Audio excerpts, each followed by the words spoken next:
Hello all, this is Saleem Ahmed, Assistant Professor, Bharath Institute of Law, Bharath Institute of Higher Education and Research. In this video session, I will be explaining you about examination of witnesses.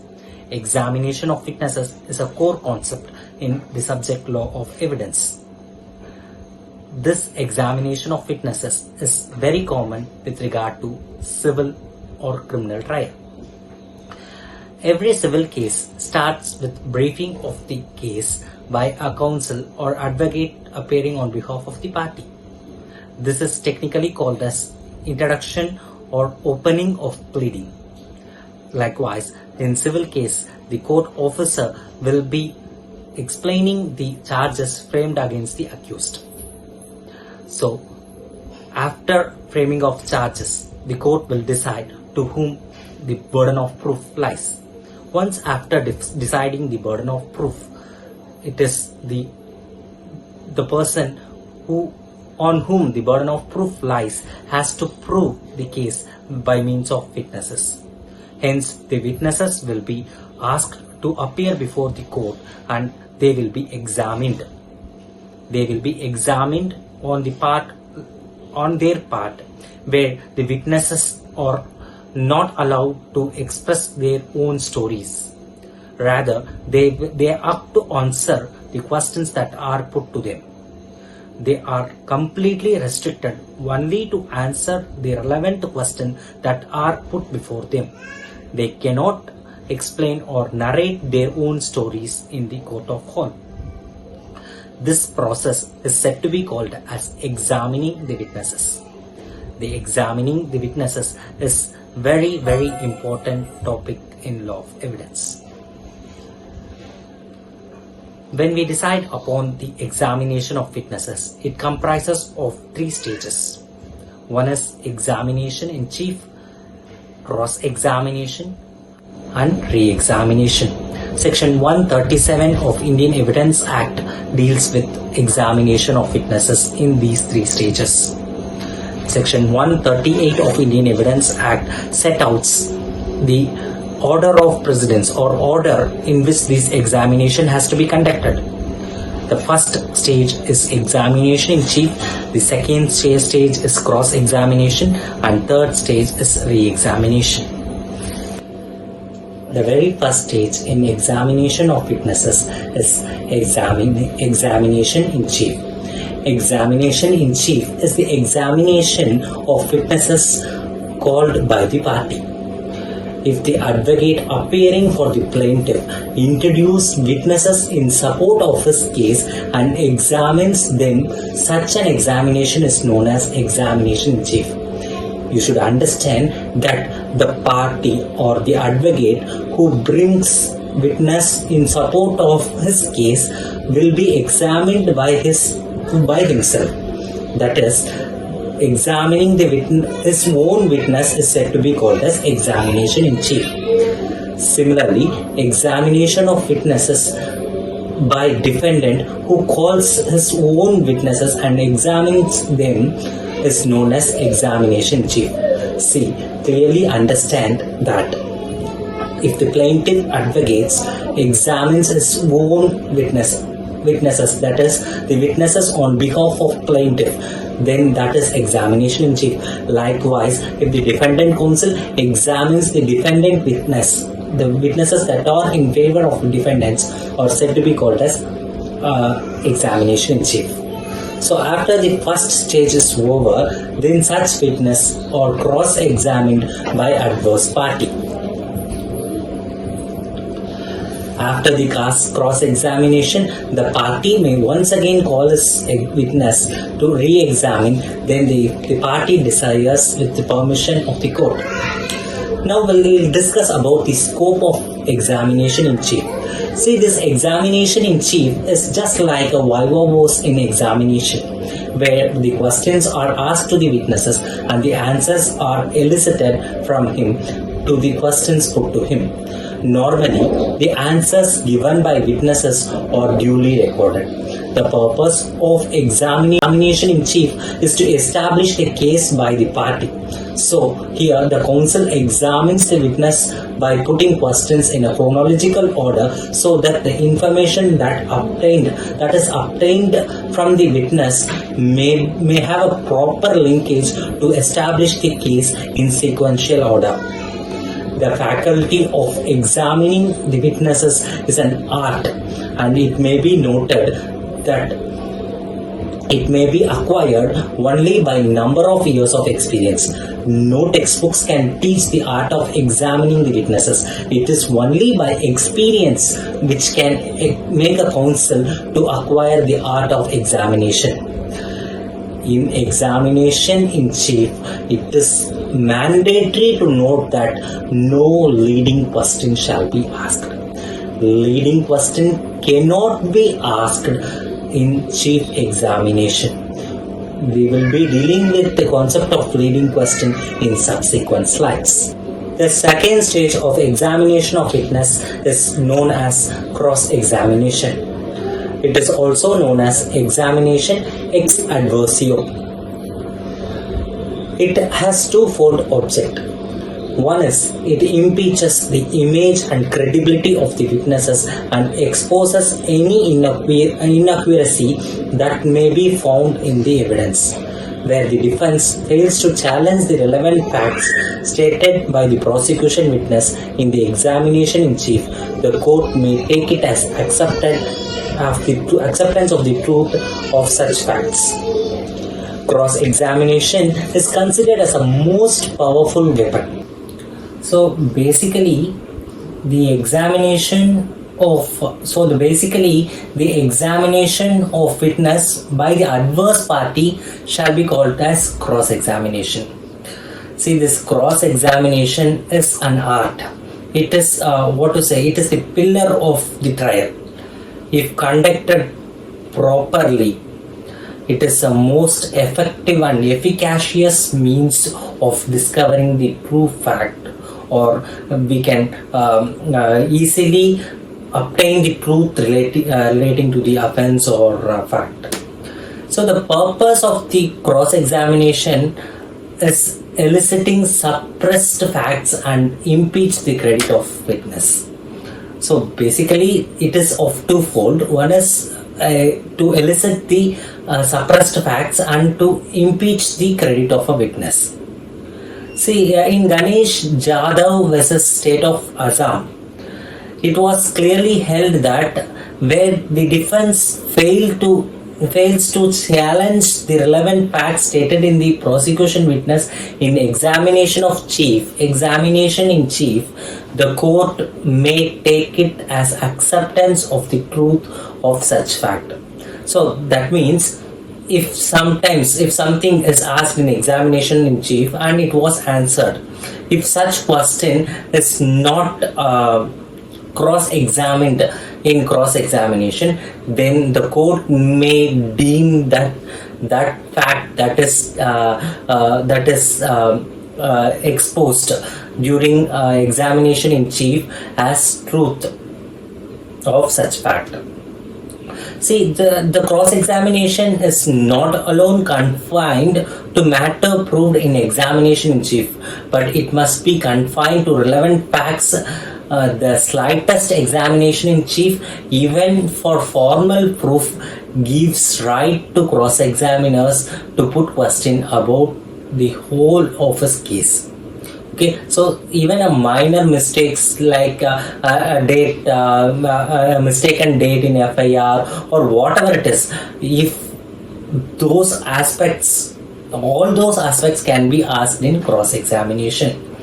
And here it is to be observed that the leading question can be freely asked without any limitations or restrictions. So leading questions is freely allowed in cross-examination. The third stage of examination of witnesses is re-examination.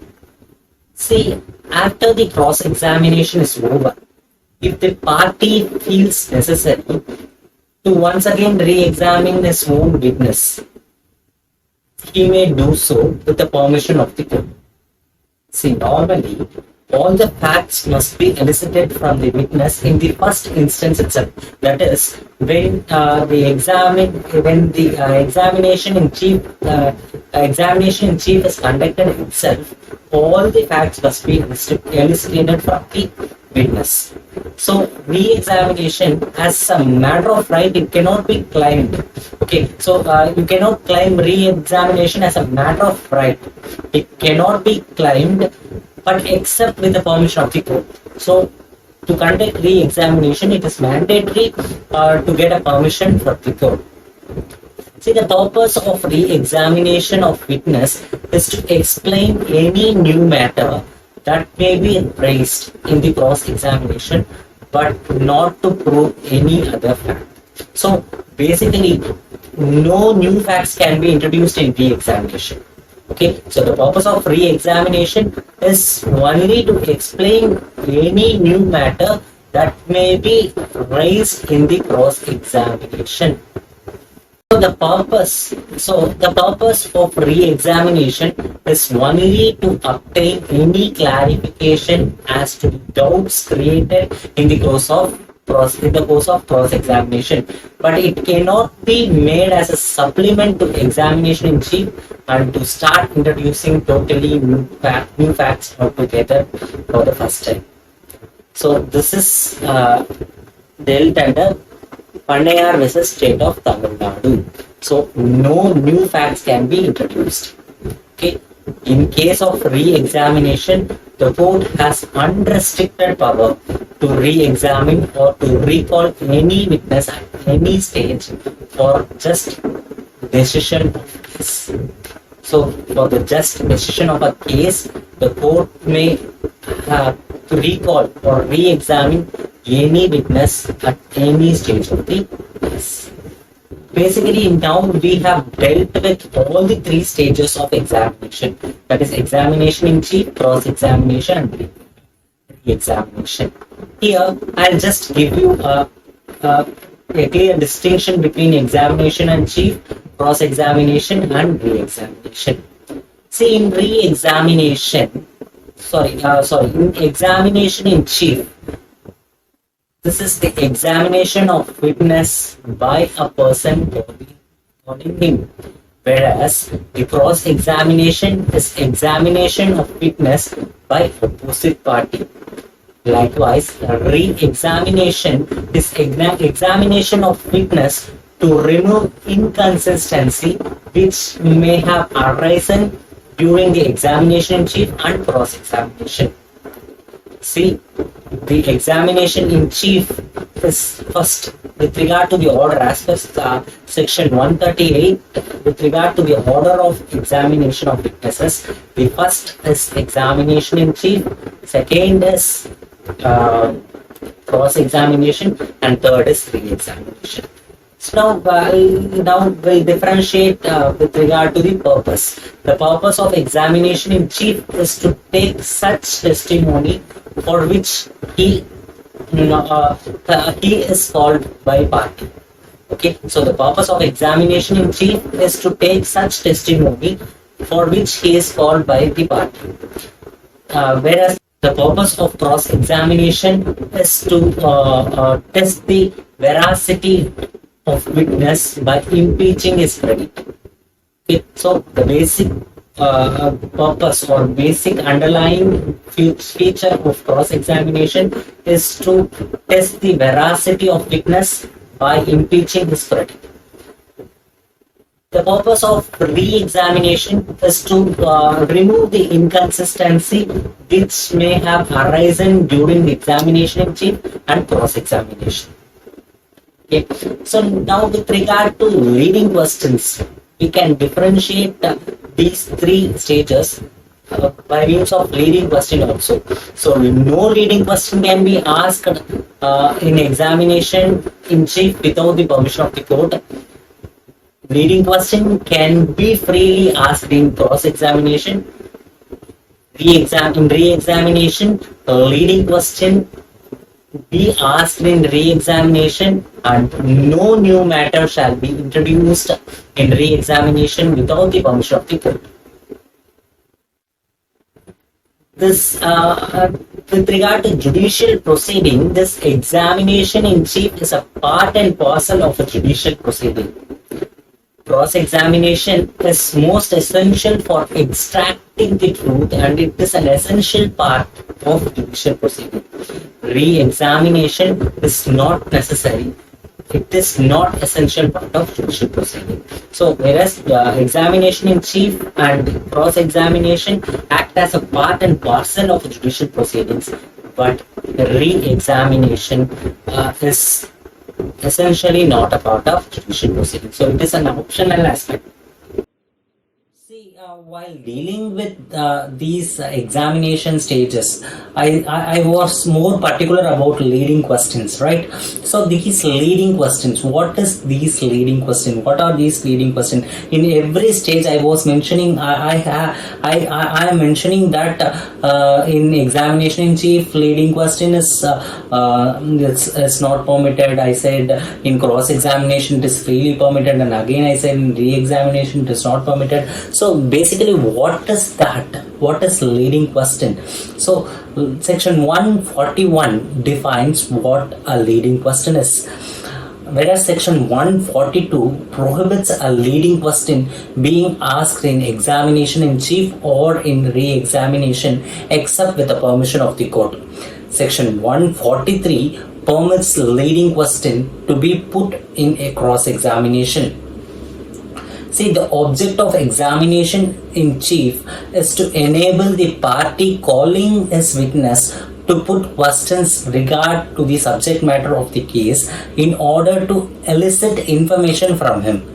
The witness must have total freedom to answer the question put to him from the knowledge of the fact which he possesses. The party, while examining the witness, while examining his witness in chief, is prohibited from putting a leading question. See, a leading question is one which suggests the answer of the witness, of which the person puts it, wishes or expects to receive. So, leading question is something by putting such leading question, I expect the answer that I want. That is said to be called as leading question. A leading question is one which suggests the answer to the witness, or which the person putting it wishes or expects to receive it. In other words, a leading question is one which leads the witness to answer to be given by him, and the question itself contains the answer. For example, where the question is to put a witness, did you see the accused running with a blood-stained knife from the scene of murder? This is a leading question as it suggests the answer, and the party putting it wishes or expects that the witness must answer that I have seen the accused running with a blood-stained knife from the scene of murder. Okay, so see, this leading question itself suggests an answer that the person who puts it wants. Okay, so section 142 of Indian Evidence Act does not empower the prosecution to put leading question to its witness in the examination in chief on material part of the evidence which the witness intend to testify against the accused.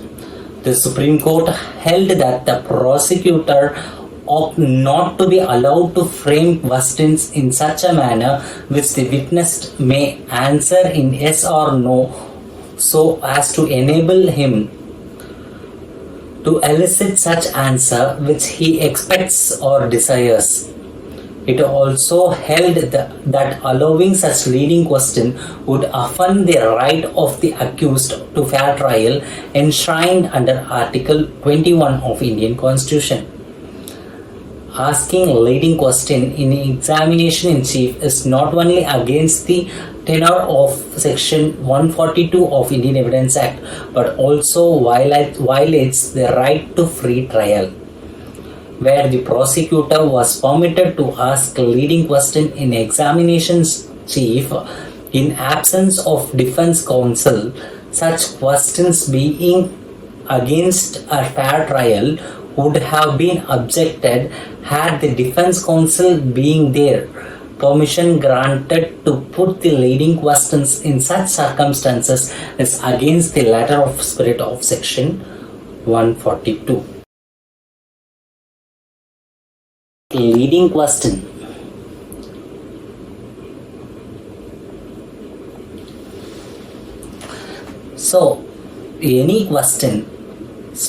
Any question suggesting the answer which the person putting it wishes or expects to receive is called leading question. Okay, so what the person putting desires to get the answer, the question itself suggests an answer is said to be called as leading question. So section 142 is very particular that leading question must not be asked in examination in chief or in re-examination if objected by the adverse party or unless the counsel has the permission of the court. So in order, even you are allowed to put leading question in examination in chief and re-examination, but for that purpose you have to obtain a permission from the court. You have to obtain a prior permission, well advanced permission from the court.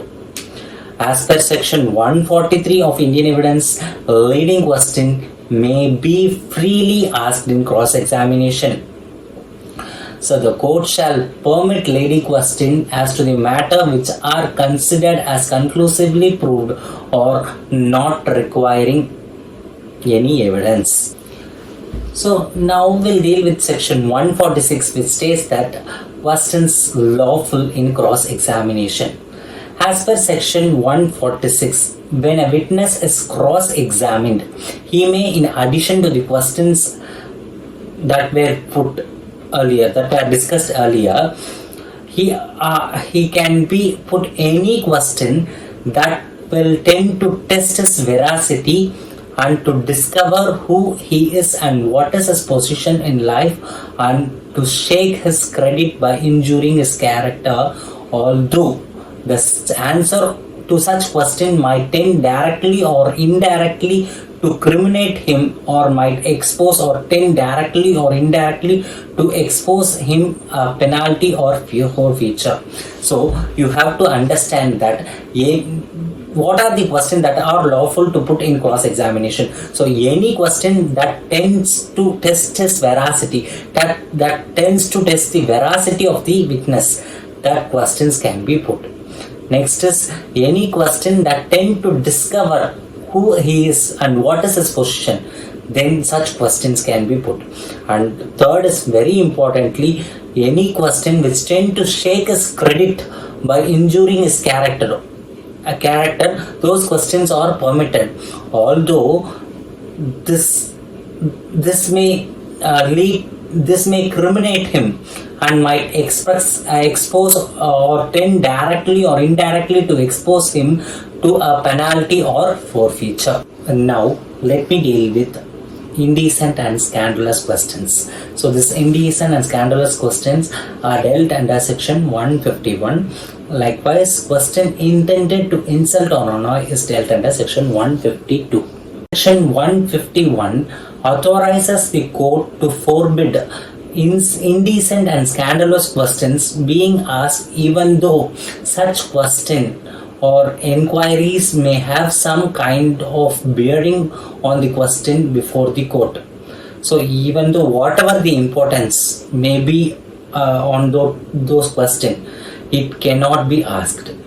Okay, so scandalous or indecent question cannot be asked even though it is very, very necessary. But the court, however, may permit such questions being asked if they relate to the fact in issue or to the matter necessary to be known for the purpose of determining whether or not the fact in issue existed. Okay, so more particularly in case of rape, adultery, desertion, marriage, or legitimacy, it may be necessary to put questions, although they may be indecent and scandalous form. See, the purpose of cross-examining the victim of rape is not to humiliate her, but to get the truth of the matter, and consequently questions which have no real relevance to the issue before the court, and which is apparently directed to cause miscomfiture, if not humiliation, to victim of sexual offences should not be permitted. As such, they do not serve the ends of justice. So in case of these rape and adultery, even though there are some necessary aspect to deal with scandalous questions or indecent questions, the court, if the court permits, then you can go with indecent and scandalous questions. Other than that, it is totally prohibited to ask, or the court forbids these indecent and scandalous questions. Next is with regard to questions intended to insult or annoy. See, the court is also authorized to forbid questions being put to witness which appear to the court to be intended to insult or annoy the witness, although such question may be proper, but they are needlessly offensive in form. The reason behind forbidding such question is that no respectable witness would be inclined to appear as a witness if questions are allowed to put him which intend to insult or annoy him. So no person will be ready to come as a witness if these questions are allowed. We are going to deal with is impeaching the credit of witness. Impeaching credit of witness. Section 155 of Indian Evidence Act deals with impeaching credit of witness. See, basically in section 146 of Indian Evidence Act, questions are allowed to be put to a witness in cross-examination to shake his credit or by injuring his character. So it is permissible in cross-examination to shake the credit of the witness by injuring his character. Section 155 enables a party to give independent evidence for the purpose of impeaching the credit of witness. The purpose of impeaching the credit of witness is to convince the minds of the court that the evidence of the witness is questioned is not safe enough to be relied upon. Also, when a witness called by a party turns hostile, the credit of such hostile witness can also be impeached with the permission of the court. So the following modes by which the credit of witness can be impeached. One is by the evidence of person who testify that they, from their knowledge of witness, believe him to be unworthy of credit. Second is by proof of the witness being bribed or has accepted the offer of bribe or is received by other corrupt inducement to give evidence. Third is by proof of former statement inconsistent with any part of his evidence which is liable to be contradicted.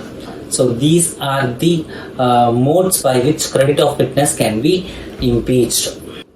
Now let me deal with a refreshing memory that is dealt under section 159. So that is dealt under section 159 of Indian Evidence Act. So listen, normally witnesses are called to the court after a long lapse of time and are required to give evidence of those facts connected with the matters in issue, and they disperse to the fact from their own recollections. But on account of the long interval between the incident and the commencement of the legal proceeding before the court, their memory is likely to fade, and it becomes necessary for such witness to refresh their memory. Section 159 and 161 provides the rule to enable the witness to refresh their memory. So the first permission is to refer to writing made by himself.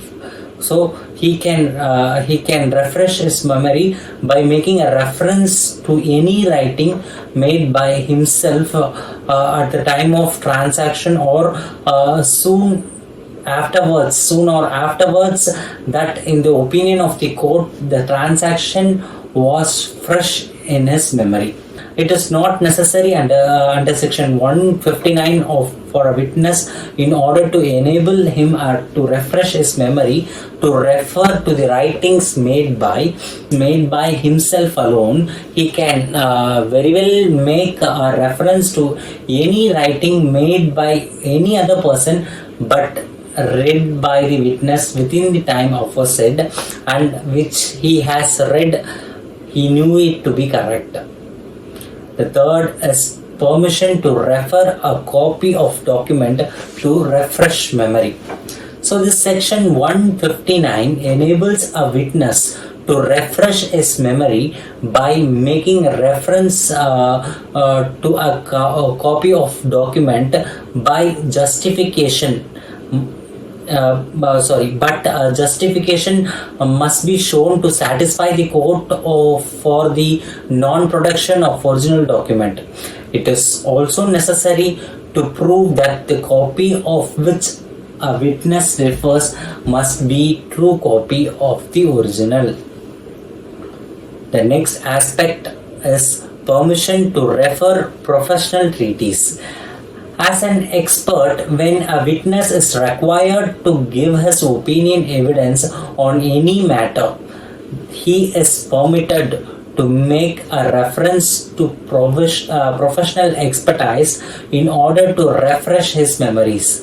Where forensic medicine experts is required to give his opinion, he may consult a standard treatise on the subject of medical jurisprudence before he deposes his opinion evidence. Next is, the witness need not have specific recollection of facts. So under section 160 of Indian Evidence Act, a witness is allowed to give evidence of fact mentioned in a document either made by himself or some other person, even though he may not have specific recollection of such facts, provided the witness is sure that those facts were correctly recorded in the document. Next is right of the adverse party to inspect writing and to cross-examine. See, under the preceding section 159 and 160, when witness makes a reference to any writing for refreshing memory, it is necessary that the writing to which a reference has been made must be produced and shown to the adverse party if he asks. Also, the adverse party, if is inclined, may cross-examine the witness in reference to such writing used for refreshing memory. Okay, so with this I'm done with examination of witnesses. Thank you so much. We'll meet in the next session with another topic. Thank you so much.